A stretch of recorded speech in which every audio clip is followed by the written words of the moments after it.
గంగ జాతర కళారూపాలు నిమ్మకాయలు టెంకాయలు కుట్టుకోవడం, అదేవిధంగా వేప చీరలు కట్టుకోవడం.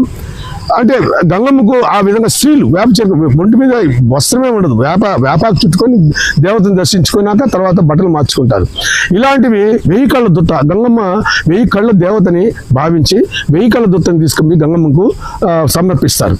అదేవిధంగా ఇంకా అనేక రకాలైన కళారూపాలన్నీ కూడా పులి వేషాలని, నక్కలోల వేషమని, పౌరాణిక వేషాలు, చారిత్రక వేషాలు, సాంఘిక వేషాలు, దయ్యాలు, భూతాలు, పోలీసు వాళ్ళు, ఇట్లా రకరకాల వేషాలు, రాముడు, కృష్ణుడు, ఇవన్నీ పౌరాణిక వేషాలు, ఇట్లా అనేక వేషాలు.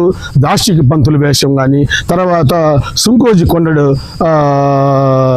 వేషం కానీ, అంటే కృష్ణుడికి సంబంధించి ఆయన పన్ను వసూలు చేసేది అనమాట.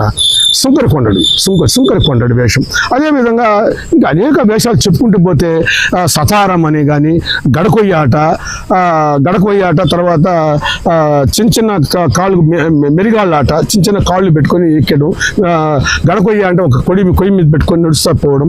ఇట్లా చెప్పుకుంటే అసలు పులి వేషాలు అయితే చాలా అద్భుతంగా ఉండేది. ఇప్పుడు అవి కూడా తగ్గిపోయాయి. ఇలాంటి కళారూపాలతో తిరుపతి అంతా కూడా ఈ వారం రోజుల పాటు హోరెత్తిపోతుంటుంది.